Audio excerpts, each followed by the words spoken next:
Bendiciones a todos, Dios los bendiga. Muy atentos en esta culminación de esta semana de los devocionales. Estamos hablando de una faceta muy poco conocida acerca del Espíritu Santo, el consejero. El cómo Él nos revela y glorifica a Jesucristo. Ayer estuvimos estudiando la presencia y el ministerio del Espíritu Santo. ¿A quién revela? Pues revela todo lo que Jesús es. Y te pregunto, ¿y cómo es Él? A este respecto hay muchas cualidades hermosas acerca del Espíritu Santo que debemos conocer y tener en cuenta. El Espíritu Santo es como Jesús. Puesto que es el Espíritu de Jesús, el Espíritu Santo es exactamente como Jesús, como lo dice Romanos 8:9. Pero algunas personas se asustan cuando ven que otros alegan haber sido llenos del Espíritu y luego actúan de cualquier manera menos como alguien lleno del Espíritu. Algunos que dicen estar llenos del Espíritu son muy severos, ásperos y abusivos, y a otros los descubren haciendo cosas raras e ilegítimas y dicen, ¿eso es el Espíritu Santo? Por eso el Espíritu Santo es exactamente como Jesús. Del mismo modo que Jesús es exactamente como el Padre. Jesús dijo en Juan 14:9, el que me ha visto a mí, ha visto al Padre.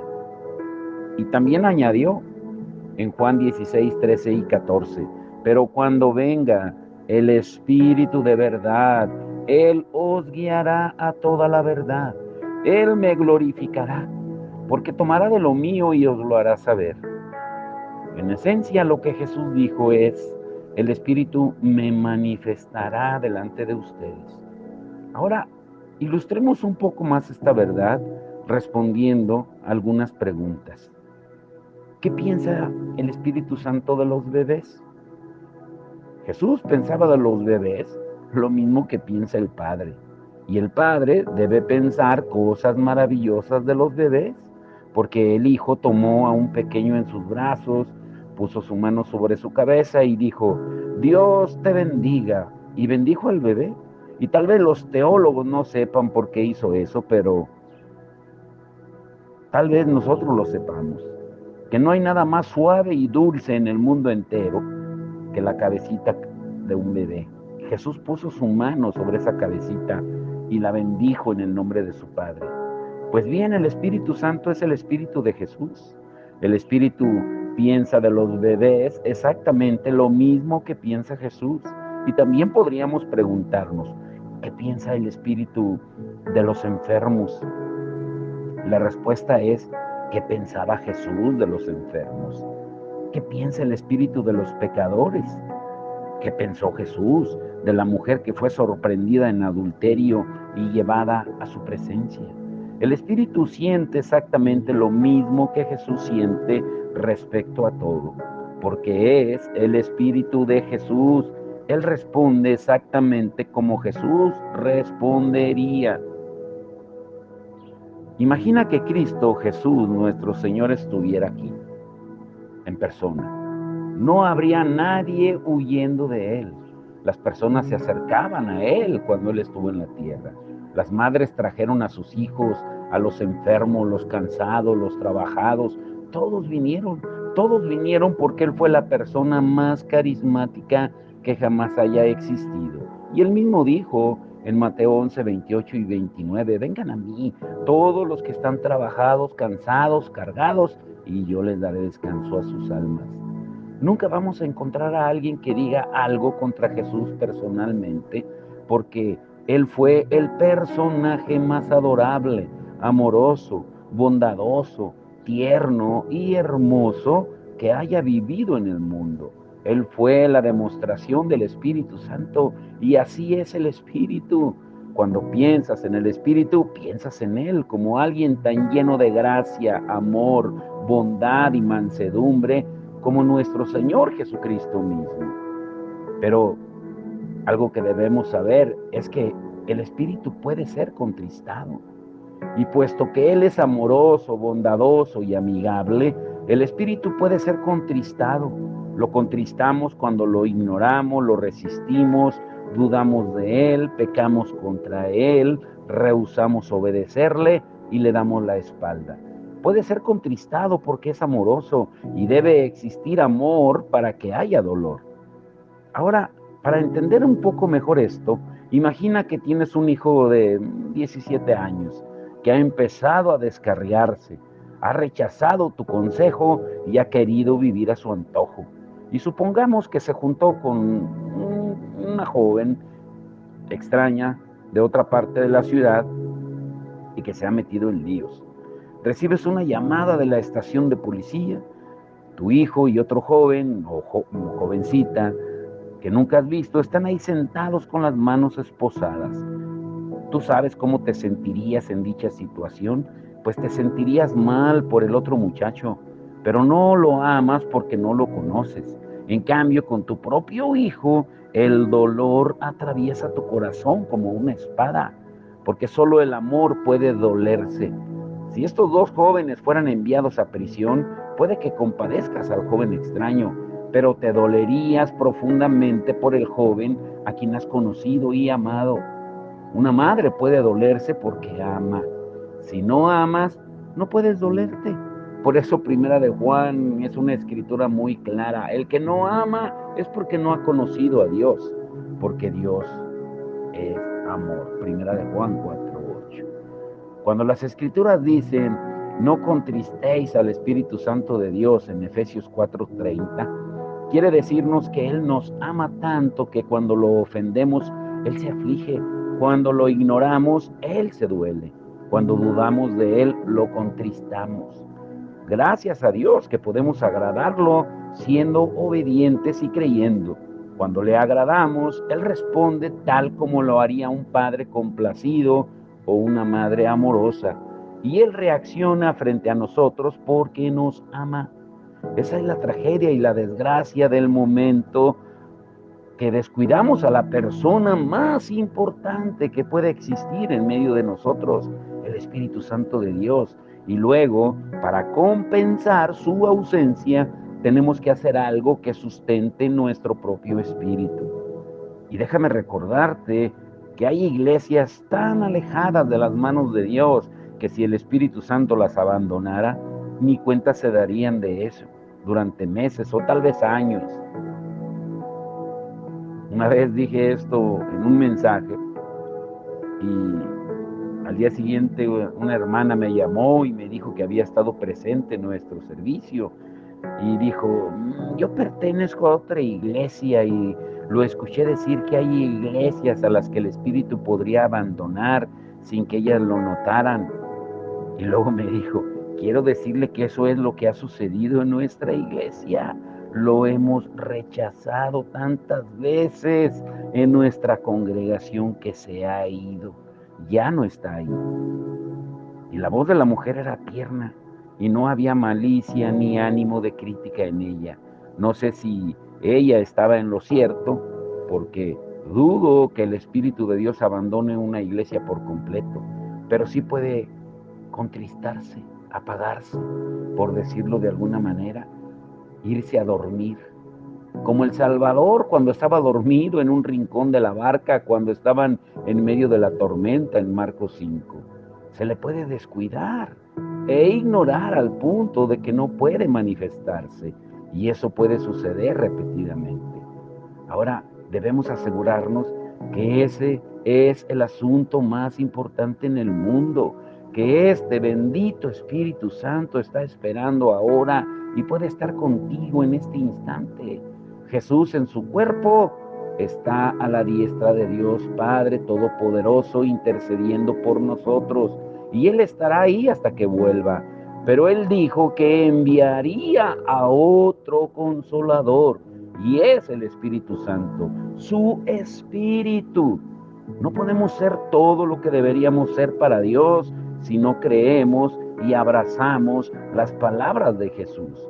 El sentido de sus palabras es: el Consolador será mi representante y Él será todo lo que yo soy. Ahora escucha muy bien el título de hoy: Pentecostés. perpetuación, no repetición. Hechos 2, del 1 al 8, dice: cuando llegó el día de Pentecostés, estaban todos unánimes juntos. Y de repente vino del cielo un estruendo como de un viento recio que soplaba, el cual llenó toda la casa donde estaban sentados. Y se les aparecieron lenguas repartidas como de fuego, asentándose sobre cada uno de ellos. Y fueron todos llenos del Espíritu Santo y comenzaron a hablar en otras lenguas según el Espíritu les daba que hablasen. Moraban entonces en Jerusalén judíos varones piadosos de todas las naciones bajo el cielo. Y hecho este estruendo, se juntó la multitud y estaban confusos, porque cada uno les oía hablar en su propia lengua, y estaban atónitos y maravillados, diciendo: mirad, ¿no son galileos todos estos que hablan? ¿Cómo pues les oímos nosotros hablar a cada uno en nuestra lengua en la que hemos nacido? Vamos a hablar acerca de algo con base en el segundo capítulo de Hechos, como acabamos de leer. Un tema que se considera bastante controvertido, aunque la intención no es entrar en controversia, sino ser de ayuda. Yo no creo en una repetición de Pentecostés, escúchalo bien, pero sí creo en la perpetuación de Pentecostés. Y hay una gran diferencia entre las dos. Por eso exploremos juntos los elementos de Pentecostés que perduran hoy, tal como están descritos en el libro de los Hechos. Te pregunto, ¿qué vino y permaneció? ¿Qué vino y desapareció? Ahora, muy bien atentos en esto. Como hemos dicho antes, no creemos que Pentecostés deba repetirse, pero sí creemos que debe perpetuarse. Creemos que Pentecostés no vino y se fue, sino que vino y se quedó. Tú y yo lo estamos viviendo ahora mismo, si tan solo lo supiéramos. Y fue cierto de Pentecostés, como sucede con toda experiencia religiosa, que hubo elementos externos y por ende variables. A Dios muy poco le interesa lo externo. Debemos dejar que el Espíritu Santo nos enseñe que Dios pone poco énfasis en los aspectos externos. Por otro lado están los elementos internos y que son del Espíritu, los cuales son permanentes y casi siempre los mismos. Y además de esto, hay elementos secundarios que solo revisten una importancia relativa. Y no es que sean insignificantes, pero no son esenciales. Y ante todo están los elementos que son fundamentales y de importancia vital. Hemos leído los hechos históricos en Hechos 2. ¿Qué sucedió aquel día en ese aposento alto en Jerusalén? Dice que había unas 120 personas congregadas ahí cuando se oyó en el recinto un sonido como de viento recio que soplaba. No dice que el viento recio penetró y sacó todo a volar.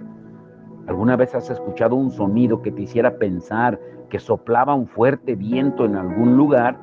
Pues esto es lo que describe como el sonido del fuerte soplido de un viento recio. Mientras se preguntaban qué podría ser eso, apareció de repente una gran nube de fuego que se repartió en pequeñas llamas, las cuales se asentaron sobre la frente de cada uno de los presentes. Ese fuego era la Shekinah, la presencia divina, y se repartió y se asentó sobre cada uno de ellos. Dice el pasaje que lenguas como de fuego. Si enciendes una vela, verás que la llama toma la forma de una pequeña lengua. Es ancha en la parte inferior y se va volviendo más fina en la parte superior. Eso es lo que significa. No hace referencia alguna al lenguaje. Dice que el fuego se asentó sobre cada uno de ellos. Ahora, eso fue todo, salvo por el hecho de que empezaron a hablar en otras lenguas y las personas los oían hablar en esos idiomas. Ahora, número uno, hay aspectos irrepetibles de aquel suceso histórico de Pentecostés. ¿Qué hechos ocurrieron que no pueden volver a repetirse? Pues déjame presentarte algunos. Número uno, toda la iglesia reunida en el mismo lugar. En primer lugar, hubo la presencia física de toda la iglesia reunida en un solo lugar. Y eso fue posible porque había únicamente unos 120 cristianos. Era imposible replicar esta experiencia después de esto, porque tan solo ese día se añadieron 3,000 personas más al cuerpo de Cristo. Y en otra ocasión hubo alrededor de 5,000 que vinieron a Cristo, lo cual suma cerca de 8,000 personas en pocos días. Estoy seguro de que no tenían un lugar en Jerusalén donde pudieran sentarse y albergar, reunir 8,000 personas. Conforme el evangelio avanzaba día a día, dice Hechos 2:47, el Señor añadía cada día a la iglesia a los que habían de ser salvos. El número de cristianos creció tanto que en ningún auditorio, en ningún lugar podrían haberse reunido. De lo que sabemos es que la presencia física de todos los creyentes juntos en un lugar nunca se ha repetido. ¿Dónde vamos a reunir todas las iglesias del mundo en un solo lugar? Número 2, el sonido de un viento recio. Por lo que sabemos también de la historia de la iglesia y de la amplia lectura de la palabra, el sonido de un viento recio del cielo tampoco se ha repetido hasta ahora. Yo nunca he leído algo parecido que haya ocurrido entre cualquier denominación, llámese como se llame, metodistas, presbiterianos, anglicanos, moravos, bautistas, pentecostales o cualquier otra reunión de cristianos, aparte de este primer grupo. He leído que Moody congregó a unos cristianos y los condujo a un lugar debajo de unos pinos en la parte oriental de Estados Unidos, y ahí los tuvo varios días y nada sucedió. Moody tuvo que levantarse antes de ellos y decir, la reunión concluirá mañana y no podemos irnos a casa sin ser llenos del Espíritu. Subamos otra vez y esperemos en Dios. Subieron al bosque de pinos y el poderoso Espíritu descendió sobre ellos. Al día siguiente tomaron trenes en todas las direcciones y la historia cuenta que donde quiera que iban eran como las zorras de Sansón, atravesando los campos, incendiando todo por donde quiera que pasaban. El Espíritu Santo había venido, pero no con el sonido del viento. Eso no se repitió. Número 3, la apariencia de fuego. Tampoco he leído en ninguna parte de la historia cristiana que haya aparecido otra vez una masa de fuego. Me refiero a los relatos confiables y fidedignos de cristianos confiables que no exageran los hechos. No se ha podido encontrar ningún caso de aparición de una gran masa de fuego que se reparte y se asienta sobre cada uno de los creyentes. Número 4, múltiples lenguas sin interpretación. Yo no he leído acerca de ningún lugar o instancia en el que un grupo de creyentes haya empezado a hablar cada uno en una lengua que todos los demás podían comprender sin necesidad de un intérprete. Y eso es exactamente lo que sucedió en Hechos 2. No encontramos registro alguno de un acontecimiento o lugar donde 17 grupos de personas con diferentes lenguas pudieran oír hablar a otros y que todos conocieran y entendieran lo que decían sin un intérprete. Todos estos elementos del día de Pentecostés obviamente nunca se han repetido, porque en cada caso fueron aspectos externos. Hablar en lenguas, oír y entender son todos externos. Nunca se repitieron y no fue necesario que se repitieran. Por eso la lógica del asunto es que si estos elementos fueran necesarios para la iglesia cristiana y para la perpetuación de los acontecimientos en Pentecostés, se considerarían básicos y fundamentales. Si eran indispensables para que la iglesia tuviera luz, pues entonces la iglesia debería haber dejado de existir el día que nació, o al menos cesar de existir con la muerte de los que estuvieron presentes. Es evidente que estos aspectos externos no fueron esenciales, sucedieron y estuvieron presentes, pero fueron externos, secundarios, fueron elementos que pertenecieron a ese momento histórico particular. Ahora, número 2, ¿cuáles son los aspectos permanentes? Muy atentos, esta es la parte central del mensaje. Muy atentos, porque podemos confundirnos y estar pensando o diciendo que yo no creo en el don de las lenguas. No estoy diciendo eso. Ahora, ¿cuáles son esos aspectos permanentes? ¿Qué sucedió que no quedó en el pasado? Lo que no desapareció con el sonido del viento, la visión del fuego en la frente y las 17 lenguas comprensibles que hablaron en aquella ocasión. ¿Cuál es el elemento eterno y permanente de Pentecostés? ¿Se entregó algo? ¿Se hizo un depósito? ¿Qué sucedió que fue interno, celestial, permanente y duradero? A fin de descubrir cuál era ese elemento, debemos indagar lo que había sido prometido. Según Juan 14:16, Jesús dijo: y yo rogaré al Padre y os dará otro consolador para que esté con vosotros para siempre. En Juan 16:14, Jesús dijo: Él me glorificará porque tomará de lo mío y os lo hará saber. Esta fue la promesa. Alguien vendría con la autoridad, el poder y la capacidad de hacer que Jesucristo sea real para los que creen. Recuerda lo que sucedió cuando el Espíritu Santo vino y descendió sobre los que estaban reunidos. Pedro saltó y dijo que esos hombres no estaban ebrios, sino que algo maravilloso les había ocurrido, porque a este Jesús, a quien vosotros crucificasteis, Dios le ha hecho Señor y Cristo, en Hechos 2:36. Pedro les dijo que aquello que veían y oían, ese derramamiento, era obra del hombre sentado a la diestra de Dios, es decir, de nuestro Señor Jesucristo. En Juan 16, Jesús también había dicho, en Juan 16, 7 y 8, yo os digo la verdad, os conviene que yo me vaya para que venga el Espíritu Santo. Os lo enviaré y cuando Él venga convencerá al mundo de justicia, de pecado y de juicio. La presencia del Espíritu Santo es la promesa para convencer a los pecadores de su pecado y revelar a Cristo a los creyentes. Número 2, el poder para hacer. Jesús había dicho en Lucas 24:49, quédense ustedes en la ciudad de Jerusalén hasta que sean revestidos de poder de lo alto.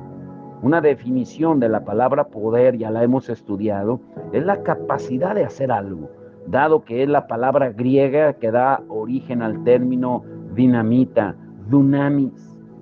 Algunos hermanos tratan de hacer parecer que el Espíritu Santo es dinamita, olvidando que han invertido todo. La dinamita recibió su nombre de la palabra griega y el Espíritu Santo y el poder de Dios no recibieron su nombre después de la dinamita. La dinamita fue descubierta hace menos de cientos de años, para ser exactos. Pero esta palabra griega de la que se deriva la palabra poder se remonta a los tiempos de Cristo. Significa la capacidad para hacer algo. Eso es todo, la capacidad para hacer algo. Si un hombre toma en sus manos un violín y lo único que sale de él son chirridos y ruidos estridentes, pues dicho hombre no tiene la capacidad de hacerlo. Otro hombre toma el violín y en un instante interpreta melodías hermosas y complejas. Un hombre puede entrar en el cuadrilátero, en un ring, y no puede ni levantar sus manos. Otro entra y tiene el poder para hacer las cosas, y pronto el hombre que no lo tenía queda tendido sobre la lona. El hombre que tiene la capacidad para hacer las cosas es el que gana. Esto significa la capacidad dinámica para llevar a cabo lo que se le ha encomendado. Recibir esa capacidad vendría sobre nosotros. Si tú eres un ganador de almas, tendrás la capacidad de explicar la palabra con sencillez. Sea lo que sea que hagas en nombre de Dios, Él te da la capacidad para hacerlo. Él te da la capacidad para ser victorioso, vivir rectamente, poner los ojos en Jesús y vivir en el cielo, puesta tu mirada en Él. Esa es la capacidad de hacer algo. que solamente puede venir a través del Espíritu. Estos son los hechos vitales, esenciales y eternos que tuvieron lugar en Pentecostés, que vinieron y han permanecido. El viento, el fuego y la apariencia de las cosas nunca se han replicado hasta donde sé, pero el Consolador vino y los llenó. Él vino para permanecer en ellos. Él vino para hacer a Jesús real. Él vino para darnos la capacidad moral interior para vivir en rectitud, la capacidad interior para hacer la obra de Dios. Eso permaneció y sigue aquí.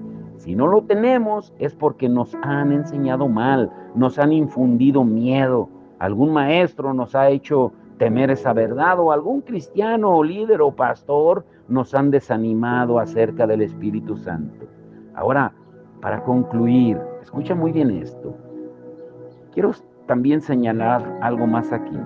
Cuando Cristo nació hubo muchas señales externas. No fueron de importancia vital ni definitiva.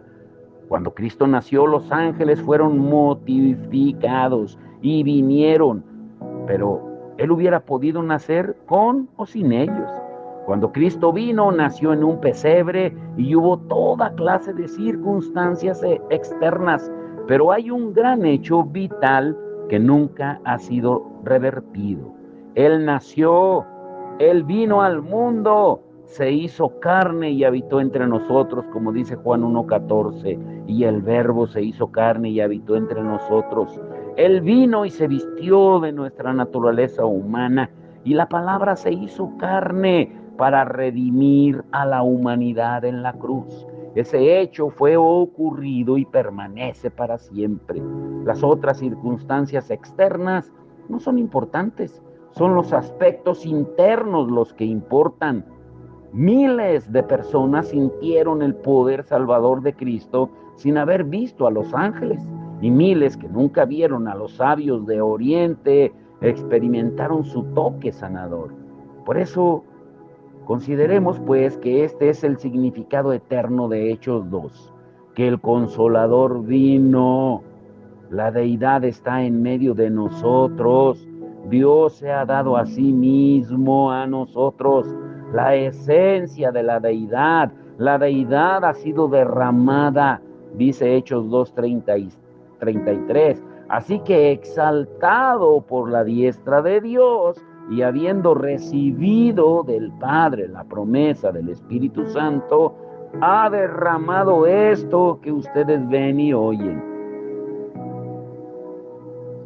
Hoy, para concluir, lo necesitamos más que nunca. Creo que nos encontramos en un momento decisivo en la vida y la historia de la Iglesia. Si seguimos por el camino que hemos recorrido en los círculos fundamentalistas y evangélicos, pues todos los fundamentalistas serán liberales y la mayoría de los liberales serán unitarios. Necesitamos desesperadamente un derramamiento del Espíritu Santo, y no puede venir mientras el pueblo de Dios se niegue a reconocer que hemos desaprovechado nuestra herencia. Dios nos ha prometido una inspiración divina, extraordinaria, un derramamiento, una invasión que nos llegará desde lo alto para gobernar. Viene con el propósito de ser en nosotros lo que nunca podemos ser por nosotros mismos.